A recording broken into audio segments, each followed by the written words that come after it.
हमारे चैनल है सारे वीडियोज़ पर। देखो पढ़ाई बहुत ज़रूरी है, इसमें कोई डाउट नहीं होना चाहिए, लेकिन पढ़ाई के साथ-साथ मनोरंजन भी ज़रूरी है। एक ही चीज़ अगर ज़िंदगी में चलती रहेगी ना तो लाइफ़ बोरिंग हो जाती है। तो लाइफ़ को बोरिंग बिल्कुल नहीं करना है, पढ़ाई भी करते रहना है और मनोरंजन भी करते रहना है, एन्जॉयमेंट भी ज़रूरी है। तो आज हमारा जो नेक्स्ट वीडियो है वो डेडिकेटेड है स्टडी के लिए, और हम टॉपिक जो कवर करने वाले हैं वो टॉपिक कवर करने वाले हैं ये जलियांवाला बाग हत्याकांड, जो 13 अप्रैल 1919 को हुआ था, बैसाखी के त्योहार के दिन। चूंकि आज 13 अप्रैल है तो हमें ये नहीं भूलना चाहिए कि 13 अप्रैल का दिन हमारे इतिहास में कितना खास है, कितना महत्वपूर्ण है। ये दिन जो है ना, ये हमें ये याद दिलाता है कि हमारे पूर्वजों ने हमें अंग्रेजों से आज़ाद कराने के लिए कितने सेक्रीफाइसेस किए हैं, कितने अत्याचार झेले। बैसाखी का त्यौहार वैसे तो पूरे देश में मनाया जाता है, लेकिन सिख संप्रदाय है उसके लिए ये त्यौहार थोड़ा सा ज़्यादा खास है, थोड़ा ज़्यादा महत्वपूर्ण है। और ये 13 अप्रैल के जो दिन था उनके लिए और भी ज़्यादा खास था, क्योंकि 13 अप्रैल 1699 को सिख धर्म के जो अंतिम गुरु थे, 10वें गुरु थे, गुरु गोविंद सिंह, उन्होंने क्या है 13 अप्रैल 1699 को खालसा पंथ की स्थापना की थी।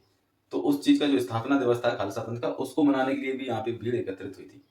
और इस साल पता है 14 अप्रैल 1923, मतलब कल, इसको बैसाखी का त्योहार है। और ये घटना जब हुई थी, ये हुई थी 13 अप्रैल 1919 को। और पंजाब में जो है बैसाखी का त्यौहार इतनी धूमधाम से मनाया जाता है, वहाँ पे एक मेला लगता है बहुत बड़ा अमृतसर में।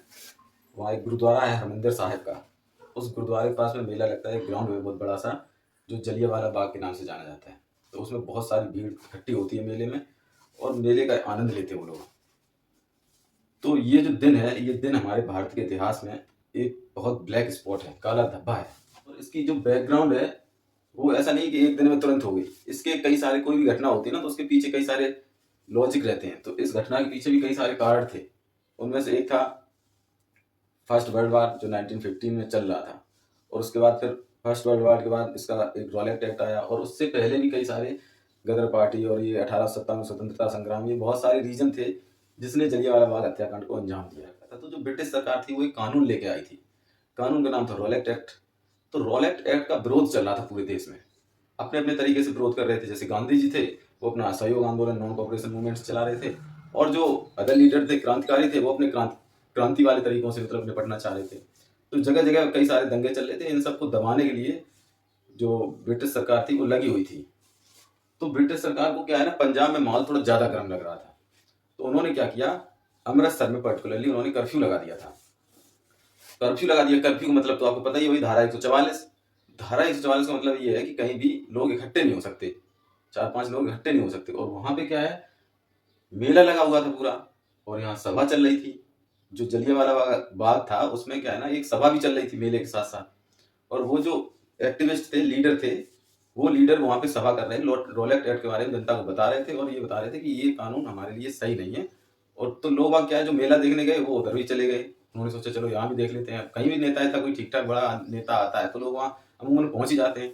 और मेले में क्या है, लोग यहाँ पहुंच गए थे, अपनी बीवी बच्चों को लेके भी पहुंच गए थे। तो मेला चल रहा था, मेले में वहां पे भीड़ इकट्ठी होगी लगभग 5,000-6,000 की। पूरा ग्राउंड जो है खचाखच भर गया। और जो जनरल डायर था, general R.N. Dyer, Reginald Dyer, उसको इसके बारे में पता चला कि वहां पे ऐसे करके भीड़ इकट्ठी हो गई है। तो उसने क्या किया, उसने पहले से ही इतना माइंड सेट कर लिया कि मुझे वहां जाना है और गोली चलानी है, बस। उसका और कोई मोटो नहीं था, उसका यही मोटो था कि एनी हाउ मुझे क्या करना है, पंजाब की जो जनता है उसमें अपनी दहशत को बिठाना है, अंग्रेजी हुकूमत की दहशत को उनके मन में बिठाना है, ताकि वो लोग मतलब थर थर कांपे। तो जनरल डायर वहां पे 90 ब्रिटिश सैनिकों को लेकर पहुंच गया। कहाँ पहुंच गया, जलियांवाला बाग में। और जलियांवाला बाग की जो समस्या थी वो ये थी कि वो बाग जो है चारों तरफ से ऐसे घिरा हुआ था ऐसे, और इसका एक बहुत नैरो रास्ता था, ये इसी से आना था, इसी से जाना था, इनपुट आउटपुट इसी से था पूरा। और ये बाग पूरा चारों तरफ से घिरा हुआ था, बाउंड्री भी थी, और इधर घर बने हुए थे, मकान। तो मतलब इधर से कहीं से भी आदमी भाग नहीं सकता था, यही रास्ता जाने का, यही रास्ता आने का। तो जनरल डायर ने क्या किया, 90 सैनिक, आर्म सैनिक, जिनके हाथों में बंदूकें थी, राइफलें थी, वो लेके गया जलियांवाला बाग में। और वहां पे उसने देखा कि बहुत सारी भीड़ इकट्ठी हो रखी है, और वहां पे सभा चल रही है, और बीवी बच्चे लोगों के आदमी मेला देख रहे हैं, एंजॉय कर रहे हैं आराम से, खुशी खुशी। इसने क्या किया, पूरा रास्ता ब्लॉक कर दिया।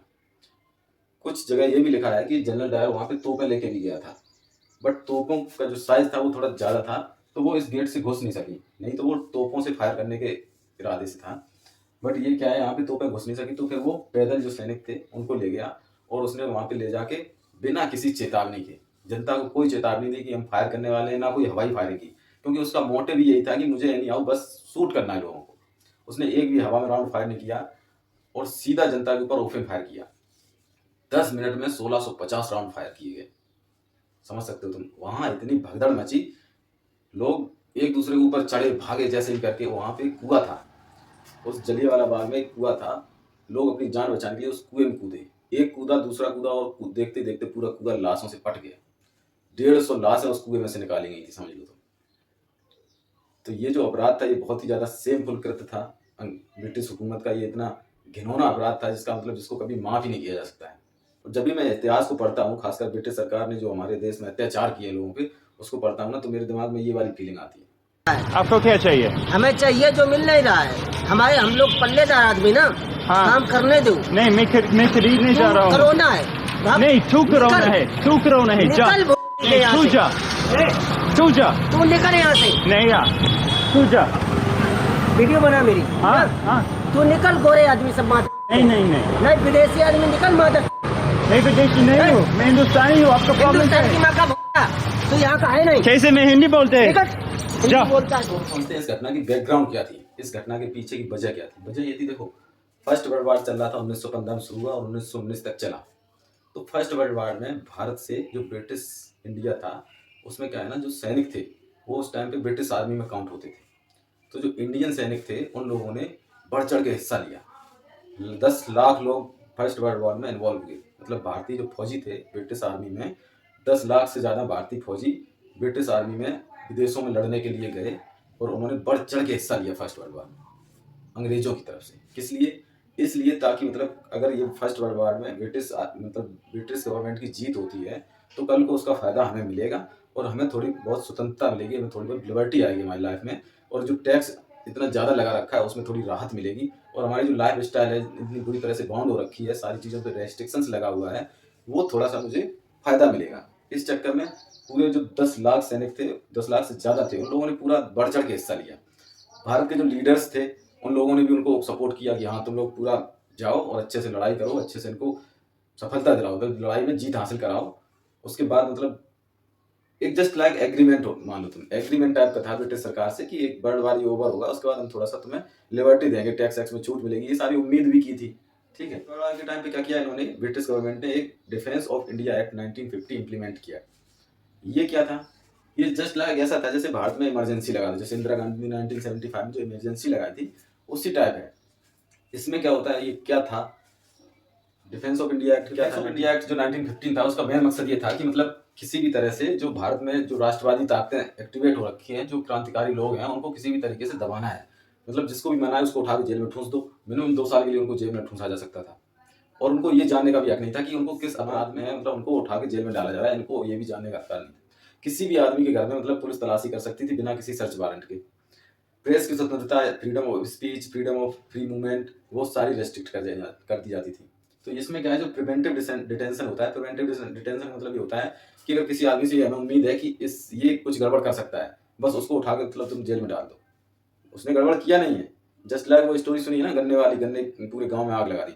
मतलब 2 आदमी थे, उन्होंने क्या किया, उन्होंने एक खेत लिया किराए पे, उसके आसपास में एक गांव था, तो उन्होंने क्या सोचा, मतलब इस खेत में हम गन्ने की खेती करेंगे। लोगों ने किराए पे लिया और सोचा इस खेत में हम गन्ने की खेती करेंगे। तो उन्होंने ये सोचा यार गन्ने की खेती करेंगे फिर गन्ने बड़े होंगे, तो जब गन्ने बड़े होंगे तो यार ये गांव के जो लोग हैं ये गन्ने तोड़ने आएंगे यार, गन्ने तोड़ेंगे हमारा नुकसान करेंगे यार। तो उन्होंने ये सोचा यार ये लोग मेरा मतलब गन्ने तोड़ेंगे, मेरा नुकसान करेंगे, तो हम क्या करते हैं, मतलब सारे नुकसान करने नहीं देंगे, हम आग लगा देंगे गाँव में। और उन्होंने क्या किया, गाँव में आग लगा दी।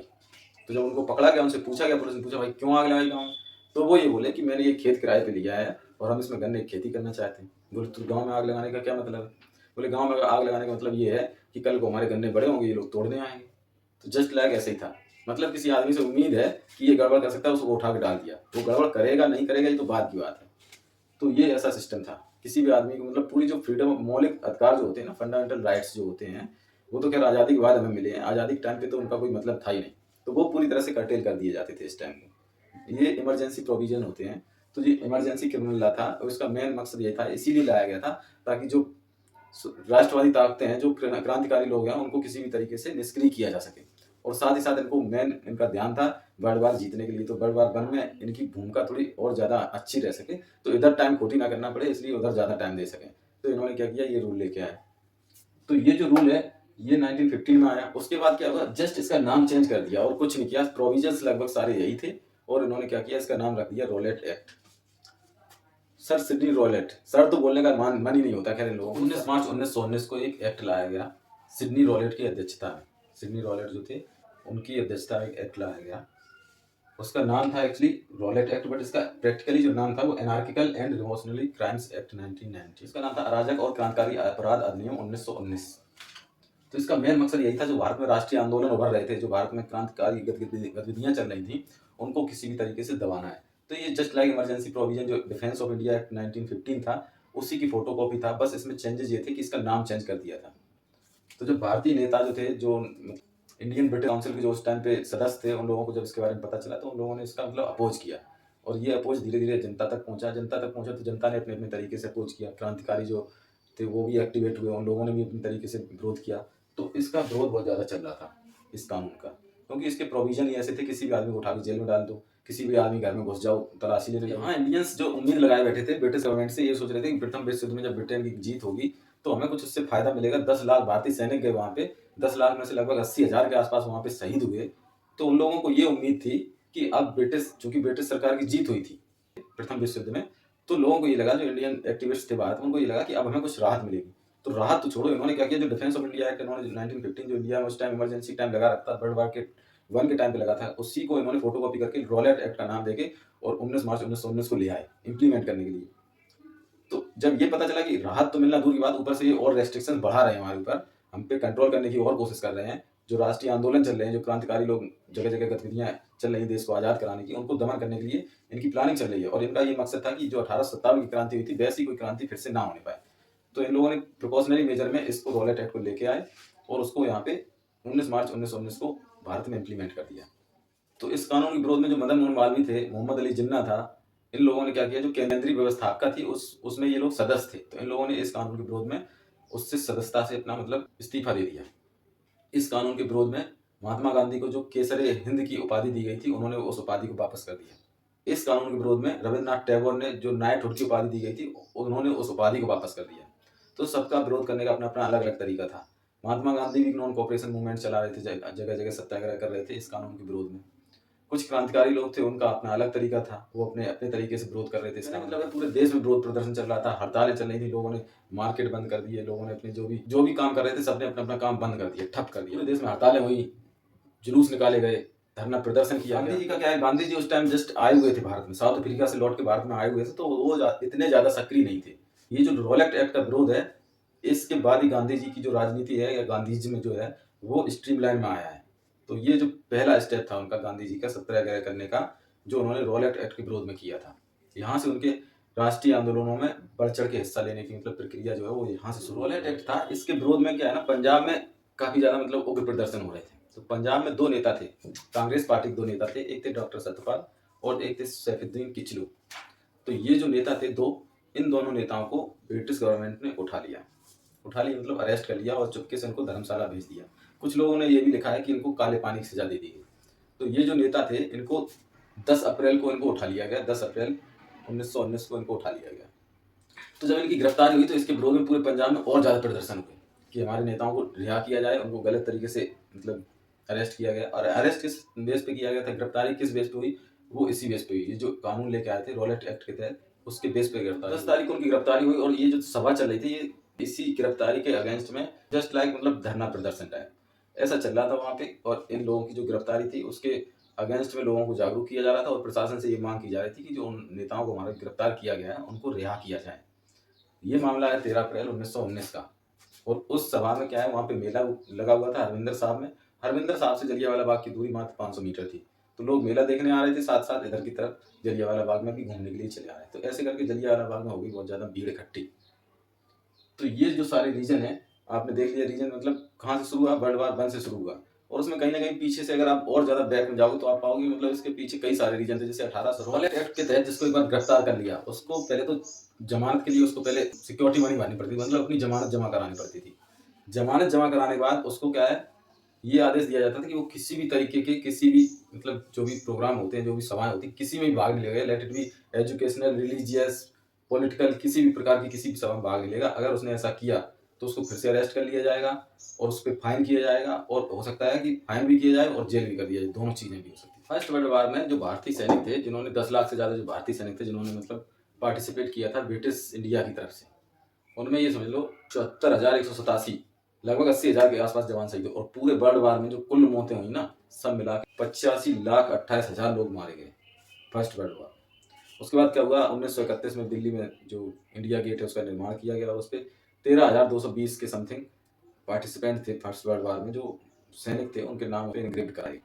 उनको एक श्रद्धांजलि के रूप में ये किया गया कि मतलब जो इंडिया गेट बनाया गया उस पर उनके नाम अंकित करवाए गए। फर्स्ट वर्ल्ड वार में पहले भारतीय थे, ब्रिटिश गवर्नमेंट के अंदर सेना मतलब फौजी थे, उनका नाम था खुदादाद खान। उनको पहले ऐसे भारतीय थे जिनको विक्टोरिया क्रॉस से सम्मानित किया गया था। तो जनरल डायर ने ये सब कांड किया। ये सब कांड करने के बाद फिर क्या होगा, काफ़ी ज़्यादा आलोचना हुई इंटरनेशनल लेवल पे, इसका मतलब दबाव बनाया गया, बोला गया ये बहुत गलत काम किया है जनरल डायर ने, ये जो घटना है बहुत शर्मनाक है।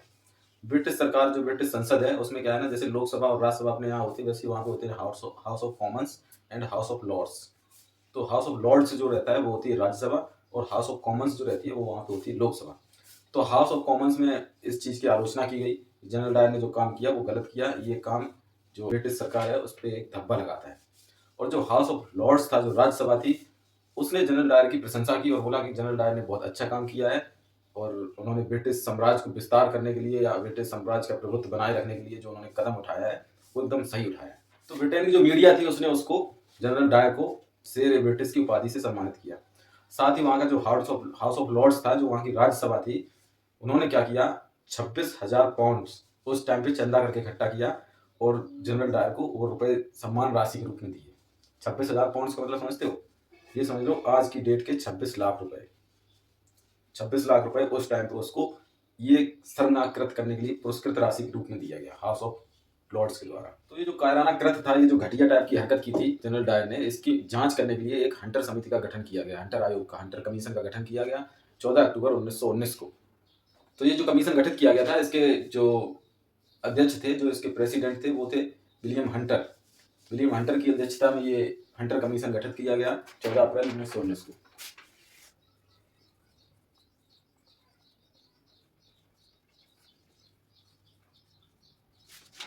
जिसकी ये जिम्मेदारी थी कि वो इस पूरी घटना की जांच करेगा। केवल इसी घटना की नहीं, और भी जो कई सारी घटनाएं हुई थी उस टाइम पे पैरेलली, उन सारी घटनाओं की जांच के लिए इस हंटर कमीशन का गठन किया गया। मतलब इस घटना के लिए इंडिपेंडेंटली किसी एक आयोग का गठन नहीं किया गया। जो आयोग गठित किया गया उसको इस घटना के साथ साथ और भी कई सारी घटनाओं की जांच करनी थी। जो डिस्टर्बेंसेस हो रहे थे ब्रिटिश इंडिया में, उनकी वजह क्या थी, उनके मतलब क्या क्या उसके परिणाम हो सकते हैं, वो सारी चीज़ों की जाँच करना इस हंटर कमीशन का काम था। तो जब इस हंटर कमीशन के सामने जनरल डायर की पेशी हुई, तो जनरल डायर ने ये साफ साफ बोला कि मैं वहाँ गया था और उन लोगों को गोली मारने के उद्देश्य से ही गया था। और उसने ये भी स्वीकार किया कि मैंने गोली मारने के बाद 10 मिनट की फायरिंग कंटिन्यूसली करने के बाद वहाँ पे जो घायल अवस्था में लोग थे उनको ऐसे ही छोड़ दिया, क्योंकि that is not my responsibility, that is not my duty. उसने ये चीज़ बोली।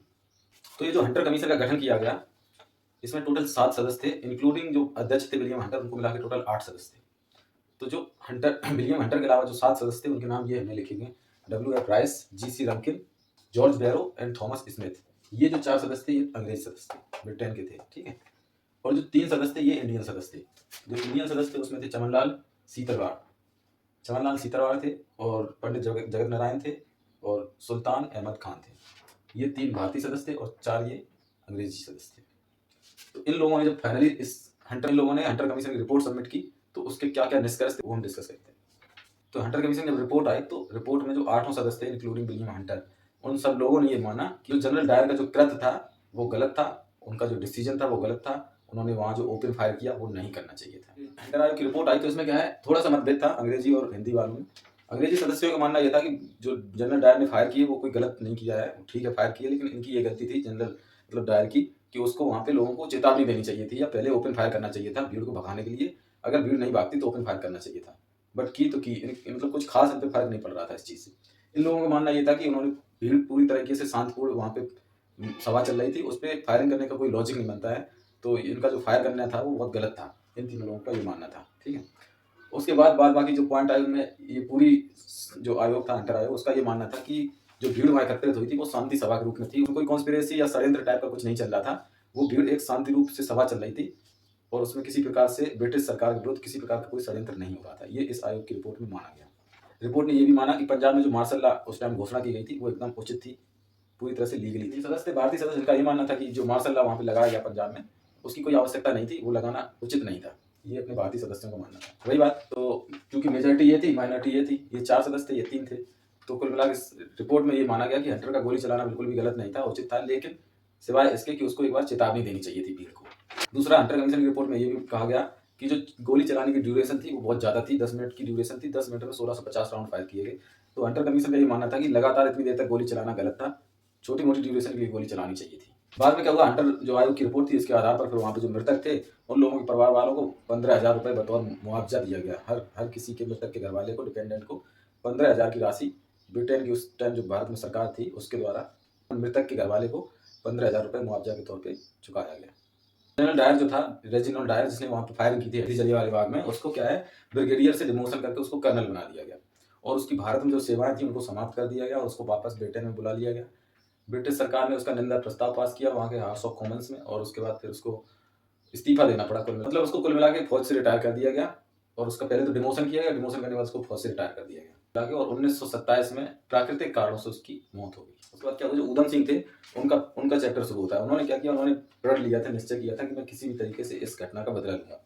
तो उन्होंने क्या किया, ऊधम सिंह ने कुल मिला के 20 साल तक संघर्ष किया। 1919 की घटना है और 1940 में जाकर उन्होंने क्या किया, जो यहाँ पे 13 अप्रैल 1919 को जो घटना घटित हुई थी जलियांवाला बाग में, उस टाइम पे वो एलजी थे और ऊधम सिंह का ये मानना था बिना उसकी मर्जी के जनरल डायर जिसने गोलियां चलाई थी वो नहीं चला सकता था। तो उनका ये मानना था कि इस पूरी घटना के लिए वो जिम्मेदार है। चूंकि जनरल डायर जो ओरिजिनल डायर था उसकी तो प्राकृतिक कारणों से 1927 में मौत हो गई थी, उसके बाद बचा था वो जनरल माइकल डायर। तो इन्होंने ये कहा था कि मैं इसकी मतलब इस घटना का बदला लूंगा। तो ये इधर उधर कई सारे देशों में रहे, इन्होंने बहुत संघर्ष किया ऊधम सिंह ने और फाइनली क्या हुआ, 13 मार्च 1940 को ऊधम सिंह ने कॉक्सटन हॉल में जाके अंदर जनरल माइकल डायर को गोली मारी और उसकी हत्या कर दी। और ये कॉक्सटन हॉल में जो बंदूक लेके गए थे, अपनी पिस्टल या रिवॉल्वर जो भी लेके गए थे, उसको क्या किया था, एक किताब ली थी मोटी सी, उस किताब में उस आकार के पन्नों को काटा, उसमें उस रिवॉल्वर को फंसाया, उसके बाद ये किताब को ऐसे पकड़ के ले गए ताकि किसी को पता न चले कि इनके पास कोई हथियार है या नहीं है। उससे इन्होंने गोली चला के जनरल माइकल डायर की हत्या की। उसके बाद इनको वहाँ अरेस्ट कर लिया गया। अरेस्ट करने के बाद ब्रिटिश सरकार ने इनको फांसी की सजा सुनाई। 13 मार्च 1940 को इन्होंने जनरल माइकल डायर को गोली मारी थी और 31 जुलाई 1940 को इनको ब्रिटिश सरकार ने फांसी की सजा दी और देश का एक जांबाज शहीद हो गया।